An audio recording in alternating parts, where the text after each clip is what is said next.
Hello friends, welcome to side effect channel. अभी तक आपने चैनल को सब्सक्राइब नहीं किया तो सब्सक्राइब कर लो, स्पेशली फॉर ट्यूसनेट। तो आज इस वीडियो में मैं आपको एक सैंपल प्रोवाइड करने वाला हूँ। Detail application form part B, देख लो पार्ट बी है ये। तो पार्ट ए का भी मैंने फॉर्म फिलअप किया था, वो भी देख लेना। और क्योंकि पार्ट ए से एक क्वेश्चन आ रहा था मुझे कि sir Aadhaar card and pan card किसका लिखना है, यहाँ पर फादर का या खुद का। तो यहाँ पर आपकी पैन कार्ड नंबर ही अपनी pan card number and Aadhaar card number लिखनी है, ठीक है। फादर का नहीं होना चाहिए, मदर का नहीं होना चाहिए, खुद का, यानी कि खुद का जो आधार कार्ड नंबर है वो रहेगा यहाँ पर, और खुद का पैन कार्ड नंबर है तो वही रहेगा, ठीक है।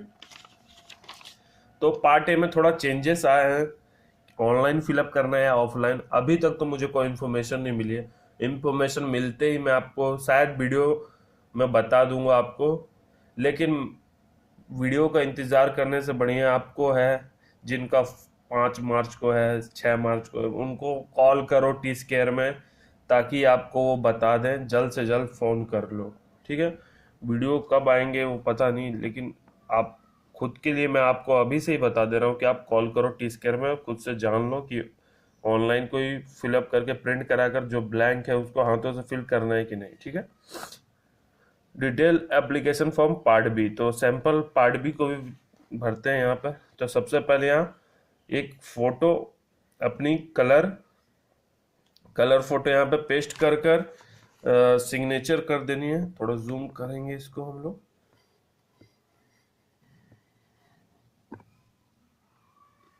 ठीक है। तो कल एक सैंपल भरे थे तो सिग्नेचर जैसे कर देना अपना, राजकुमार नाम जो भी हो, सैंपल है। यहाँ पे एक फोटो अपनी लगा लेना। रजिस्ट्रेशन नंबर जो आपका सेम वही जो आपका स्कोर कार्ड में मिला है या आपके एप्लीकेशन एब्स्ट्रैक्ट में पीआईटी पीआई का या एडमिट कार्ड में, सभी का सेम ही रजिस्ट्रेशन नंबर होगा। प्रोग्राम जिसमें आप सिलेक्ट हुए हो, डिजास्टर मैनेजमेंट लिख देता है, देख लो कैपिटल लेटर में फिलअप करना है, ठीक है। देख लो, नहीं तो फिर गलती मत करना कैपिटल लेटर में। और किसको कैपिटल लेटर में नहीं फिलअप करना वो मैं बता दूंगा इसी वीडियो में, तो इस वीडियो को एंड तक देखना। डिजास्टर मैनेजमेंट, उससे पहले मैं बता दूं आप चैनल को सब्सक्राइब कर लेना, क्योंकि अगर कोई भी स्टूडेंट का मेरिट लिस्ट आएगा तो मैं आपको इन्फॉर्म करूंगा और पीडीएफ भी प्रोवाइड करूंगा ऑफिशियली। और जिनका वेटिंग लिस्ट है, क्या उनको कंफर्मेशन मिली है कि नहीं, सिलेक्शन हुआ है कि नहीं, फर्स्ट वेटिंग लिस्ट क्लियर हुआ है कि नहीं, सेकेंड वेटिंग लिस्ट है और सिलेक्शन मिलेगी कि नहीं मिलेगी, सब कुछ ये वीडियो में मैं आपको बताऊंगा ऑफिशियली। मैं खुद के बारे में नहीं, मैं अपने सभी जो ऑफिशियली जो डॉक्यूमेंट्स आएंगे मैं आपको सभी प्रोवाइड करूंगा, सारे सब्जेक्ट का, ठीक है। सारे कोर्सेज का मेरिट लिस्ट मैं अपने वीडियो में आपको प्रोवाइड करूंगा। तो वो अप्रैल तक मई तक 2019 का बैच चलेगा, उसके बाद 2020 का बैच चलेगा। तो चैनल को सब्सक्राइब कर लेना और बेल आइकन को दबा देना, ताकि आपको नोटिफिकेशन मिलता रहे। आप किसी भी स्टेप में आपको प्रॉब्लम नहीं आएगी। और जिनका वेटिंग लिस्ट भी हो जाती है, क्योंकि बहुत ही सिलेक्शन सीट भर जाती है लेकिन वेटिंग लिस्ट में रहते हैं, क्या उनका एडमिशन मिलेगा कि नहीं, या वेटिंग लिस्ट जब आएगा रिलीज होगा तो मैं आपको सबसे पहले शेयर करूंगा, इसी वीडियो के जरिए लिंक भी प्रोवाइड करूंगा। तो ये बताना जरूरी था मुझे, ये मैं भूल गया था बार बार बोलना आपको, कि आपको वेटिंग लिस्ट में रहोगे तो ऐसा नहीं है कि आपका सिलेक्शन नहीं होगा। चांसेस रहते हैं वेटिंग लिस्ट के भी सिलेक्शन होने के लिए, लेकिन उसके बारे में अभी आप इंटरव्यू देकर बाद में इसके बारे में बात करेंगे। तो name of the program selected disaster management, okay. Date of birth 01/02/97, okay. Sample है ये, आप DDMMYY फॉर्मेट में लिखना, लास्ट का डेट ईयर जो भी हो आपका 01/02/97। हाँ, मैरिटल स्टेटस सिंगल या मैरिड, ठीक है। अगर आप सिंगल हो तो सिंगल में टिक, या मैरिड हो मैरिड में। तो जो स्टूडेंट मुझसे पूछते हैं कि सर मैरिड स्टूडेंट को क्या प्रॉब्लम होती है सिलेक्शन में, तो ऐसा कुछ नहीं है टीस में।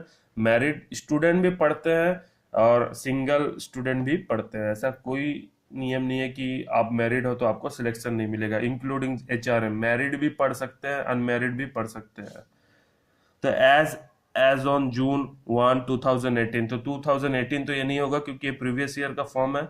तो जितना भी 2019 में होगा तो उस डेट तक आपकी एज क्या रहेगी, 20, 25, 23, 27, जो भी आपकी एज रहेगी तो आप फिलअप कर लेना, ठीक है। जो भी आपकी एज जून 1 2019 होगा नेक्स्ट ईयर में, तो या जो भी डेट दिया रहेगा नए वाले फॉर्म में, वही आपकी यहाँ एज आप खुद से लिख लेना काउंट करके। Have you taken part in NSS activity, yes या no.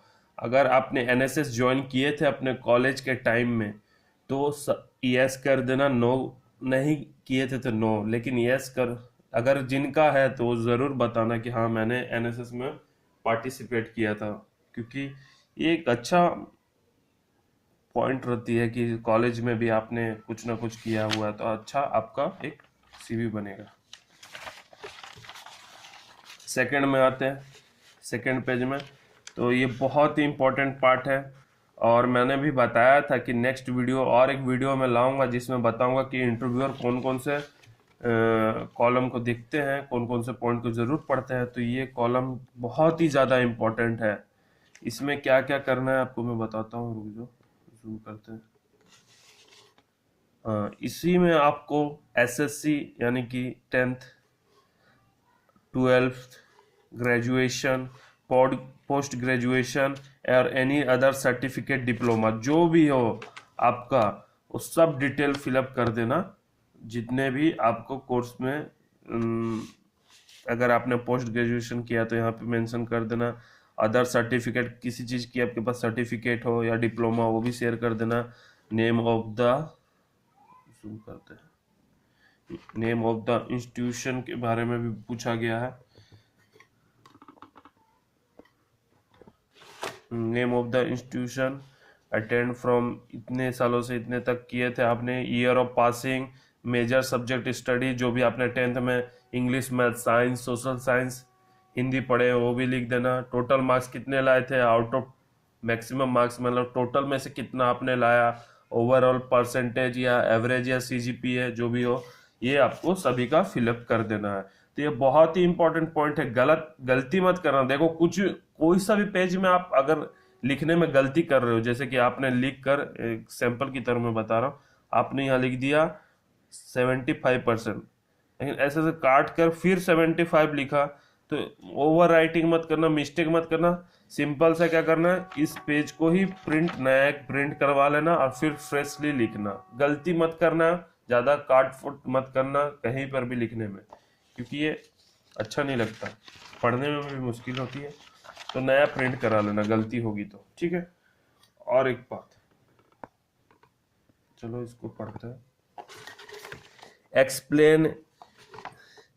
Explain any unaccounted period from the date of passing of school और equivalent examination of the date of application. ये जरूरी नहीं है भरना, जिनको बताना चाहते हैं नहीं अनअकाउंटेड पीरियड, कुछ भी हो प्रॉब्लम हो तो आप बता सकते हो, वैसे ये जरूरी नहीं है। नहीं है भाई, जिनका नहीं है तो नहीं बताएंगे। If you have applied for more than one program, have you qualified for PIT and PI of any other master degree program in the institute of 2018 to 2020? अगर आपने, जैसे कि ये तो फॉर्म पहले कोर्स के लिए, अगर और भी 2 कोर्स में आप लोग सिलेक्ट हुए हो या और एक कोर्स में आप लोग सिलेक्ट हुए तो मेंशन कर सकते हो हाँ कि ये फॉर्म में, मान लो समझ लीजिए फॉर्म में मैंने एचआरएम के लिए भरा है, ठीक है, एचआरएम का स्टूडेंट भरा है, लेकिन वो डेवलपमेंट स्टडीज में भी सिलेक्ट हो चुका है। तो डेवलपमेंट स्टडीज वाला स्टूडेंट क्या करेगा, यहाँ लिख देगा कि हाँ मैं डेवलपमेंट में भी सिलेक्ट हुआ। अगर एक ही में सिलेक्ट हुआ तो एक ही के बारे में बताएगा, और 2 में सिलेक्ट हुआ तो यहाँ पे लिख देगा ग्लोबलाइजेशन एंड लेबर, ये भी बता सकते हैं, ठीक है। सिंपल भरते चलेंगे आप। Why are you interested in pursuing this course? सबसे इम्पोर्टेंट टॉपिक, जितना भी हो पार्ट ए पार्ट बी सब तो बेसिक चीजें थी। ये पॉइंट को जो भी लिखना सोच समझ के लिखना। इसी पॉइंट में जितना मेहनत कर सकते हो मेहनत करो।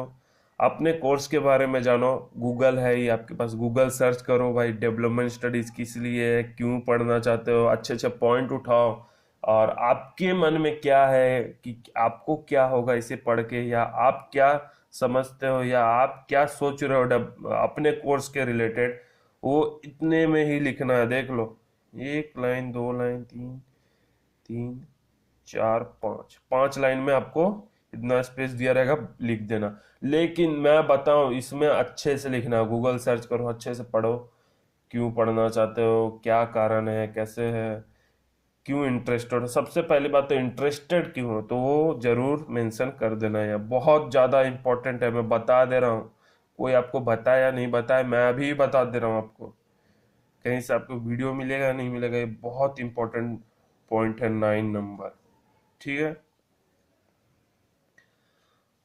राइट योर बायोग्राफिकल स्केच, तो अपने बारे में लिखना है, बायोग्राफिकल स्केच के बारे में। तो आप अपना सभी अचीवमेंट, अपना क्वालिफिकेशन, अपना डिग्री, ये सब लिख सकते हो।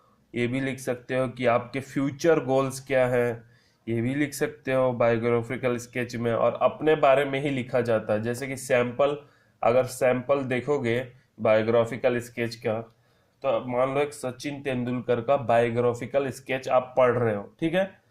तो भाई सचिन तेंदुलकर का पढ़ रहे हो, तो सेम उसका जो उसके बारे में बताया जाता है, अचीवमेंट के बारे में बताया जाता है, उन्होंने ये सब किया, ये किया। तो ठीक आपको खुद के बारे में वैसा ही लिखना है, लेकिन कॉपी मत कर देना दूसरे का, खुद के बारे में लिखना है। सभी का सेम जैसा बायोग्राफिकल स्केच नहीं होता है, ये सभी को समझना जरूरी है। सभी का डिफरेंट डिफरेंट स्ट्रीम है, ग्रेजुएशन का स्ट्रीम है, डिफरेंट डिफरेंट अचीवमेंट है, उन्होंने क्या किया, क्या पढ़े, उनके लाइफ के बारे में भी लिखना ज़रूरी है। तो उनके फ्यूचर गोल भी लिख सकते हो। ये बहुत ही इंपॉर्टेंट पॉइंट है बायोग्राफिकल स्केच। तो ये 9 और 10 पॉइंट तो बहुत ही इंपॉर्टेंट है। एक वीडियो आएगा ना, नेक्स्ट वीडियो में लाऊंगा ना, तो उसमें मैं बता दूंगा कि इंटरव्यूअर क्या क्या ज़रूर देखेंगे आपके डिटेल एप्लीकेशन फॉर्म में, और ज़रूर ही देखेंगे, देख लेना।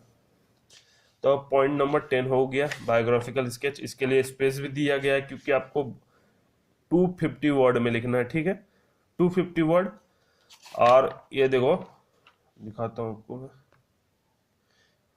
ये ठीक है, इतना सारा स्पेस दिया। आप इसमें अटैच मत करना पेज, इससे ज़्यादा उन लोग पढ़ेंगे भी नहीं, क्योंकि आप ही के लिए टाइम नहीं देंगे। बहुत सारे स्टूडेंट वेट कर रहे हैं अपना पर्सनल इंटरव्यू के लिए। तो और अटैच करके ज़्यादा लिखने की ज़रूरत नहीं, इसी में लिख डालो इसमें, और यहाँ पे स्पेस दिया गया है, इतना में ही आपको जो लिखना है लिख देना, ठीक है। चलो, और भी एक इम्पोर्टेंट पॉइंट आ गया, बी वाला पार्ट बी फॉर्म बहुत ही ज़्यादा इम्पोर्टेंट है। जितना देखा जाए तो मैं बोल दे रहा हूँ अभी से, पार्ट बी सबसे ज़्यादा इम्पोर्टेंट फॉर्म होता है डिटेल एप्लीकेशन फॉर्म का। Mention any work done by you relevant to field of study selected by you.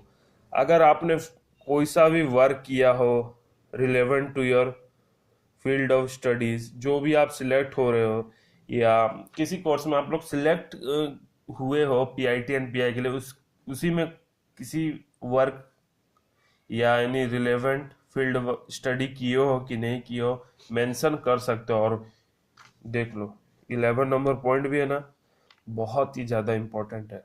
ये तीनों इम्पोर्टेंट मैं बताते जा रहा हूँ ना, बहुत ज़्यादा इम्पोर्टेंट है, आपको मैं कह दे रहा हूँ, अभी कह दे रहा हूँ। अगर आपने किया तो लिख डालो, नहीं किया तो आपको तो ब्लैंक ही रखना पड़ेगा। या आपने कुछ भी किया हो, जैसे सोशल एक्टिविटी किया हो, या जिस कोर्स, अब माना कि हॉस्पिटल एडमिनिस्ट्रेशन में आपने सिलेक्ट हुआ, तो आपने प्रीवियस में कुछ एनजीओ में काम किए हो कि नहीं, या हॉस्पिटल से रिलेटेड कोई वर्क किए हो कि नहीं, कुछ भी लिख सकते हो, इंटर्नशिप हो, जो भी हो लिख सकते हो, ठीक है, किसी भी नॉलेज में। अब आते हैं विच लैंग्वेज, जितना है सब इम्पोर्टेंट है। 12 नंबर पॉइंट भी इम्पोर्टेंट है। Which language do you know, please mention your proficiency as good और फेयर और पुअर। अब माना कि आपको इंग्लिश स्पीक में सबसे ज़्यादा स्टूडेंट पूछते हैं मुझे इंग्लिश स्पीकिंग नहीं इतनी अच्छी आती है, तो गुड फेयर पुअर, तो पुअर मत लिखना, फेयर लिख डालना। स्पीकिंग फेयर है, ठीक है। रीड गुड, राइट गुड, ठीक है, ऐसे लिख देना, कैपिटल में लिखना है। अच्छा एक पॉइंट में बताना भूल गया था, बायोग्राफिकल स्केच जो लिखना है ना आपको, ये बायोग्राफिकल स्केच ये आप कैपिटल लेटर में मत लिखना, ठीक है। क्वेश्चन ये किया गया था मुझसे इसलिए मैं बोल दे रहा हूँ, जरूरी नहीं है बायोग्राफिकल स्केच कैपिटल में लिखना, इसको भी जरूरी नहीं है why do interested to pursue this course, capital में मत लिखना, लेकिन राइटिंग अच्छे से लिखना, ठीक है, कि उनको पढ़ने में कोई दिक्कत ना हो। इनको जरूरी नहीं है बायोग्राफिकल स्केच को कैपिटल में लिखने के लिए, मैं भूल ही गया था लेकिन याद आ गया मुझे कैसे भी करके आपके लिए। तो 30 नंबर पॉइंट, सब इंपॉर्टेंट पॉइंट आ रहे हैं इसमें। Are you employed, if yes please give the following details of your past and present job, ठीक है। अगर आप एम्प्लॉयड हो तो नेम ऑफ द एम्प्लॉयर, जो भी एम्प्लॉयर का नाम हो, डेजिनेशन, ईयर ऑफ सर्विस, कितना सैलरी है, सब ये सब डिटेल लिखो। और जितना पॉइंट नजर आ रहा है ना, 13 नंबर, 12 नंबर, 11 नंबर, 10, बहुत ज़्यादा इंपॉर्टेंट है। और भाई एक्सपीरियंस कुछ का भी हो, जॉब का हो, छोटा जॉब हो, बड़ा जॉब हो, जो भी हो, लेकिन आप जरूर बताना यहाँ अगर हो तो, एम्प्लॉयड हो तो, ठीक है। भले आपको 10,000 की सैलरी हो, 5,000 की सैलरी हो, बताना ज़रूर, क्योंकि एक्सपीरियंस बहुत ज़रूरी होता है आजकल सभी सीवी में, जो ये डिटेल एप्लीकेशन फॉर्म में अपने बारे में बताने के लिए। तो ये वीडियो तो आपका कंप्लीट।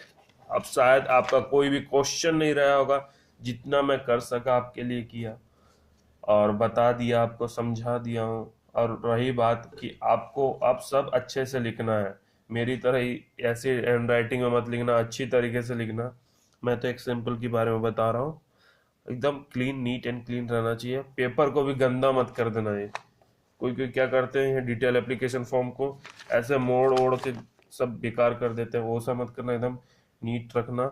अच्छे से एक फोटोग्राफ लगा देना कलर वाले दोनों में, तो अब किसी को प्रॉब्लम नहीं होनी चाहिए। मैं बार बार बोल रहा हूँ कि अगर 3 प्रोग्राम में सिलेक्ट हुए हो तो 3 फॉर्म आपको भरना पड़ेगा, ठीक है। अब रही पार्ट ए की, तो पार्ट ए की इंफॉर्मेशन अभी तक कुछ आया नहीं है, जब आएगा तो ज़रूर बताऊंगा, लेकिन आप आने के वजह से लेट कुछ हो सकती है, लेकिन आपको क्या करना है, T-Scare में कॉल करके आपको पता कर देना है, ठीक है। तो जितने भी मेरिट लिस्ट, वेटिंग लिस्ट, या जिनका वेटिंग लिस्ट से कंफर्मेशन हुआ कि नहीं, सब कुछ का वीडियो आते रहेगा, आप बेफिक्र रहें। सब्सक्राइब करें और नोटिफिकेशन का बेल, जो बेल आइकन है वो ज़रूर दबा देना, ताकि आपको इंफॉर्मेशन मिल जाए। कभी कभी स्टूडेंट क्या होता है, वो सिलेक्शन हो जाते हैं लेकिन पहला रिजल्ट में वो सिलेक्ट नहीं होते, मतलब कि मेरिट लिस्ट में नाम नहीं आता, फिर देखा जाता है कि वेटिंग लिस्ट कंफर्म हो जाती है। जैसे ट्रेन की टिकटें कैसे होती है कंफर्म, वेटिंग में रहती है फिर कंफर्म हो जाती है, वैसे ही यहाँ पर भी होता है। याद रखना, इंक्लूडिंग HRM कोर्स, HRM भी कोई कोई स्टूडेंट सिलेक्ट होकर छोड़ देते हैं। प्रीवियस ईयर में तो बहुत छोड़े थे, इस ईयर क्या होगा पता नहीं। तो वो भी सब कुछ इन्फॉर्मेशन आते रहेगा। तो ओके फ्रेंड्स, थैंक यू। इसी तरह मैं आपके लिए इंपॉर्टेंट वीडियो लाते रहूँगा।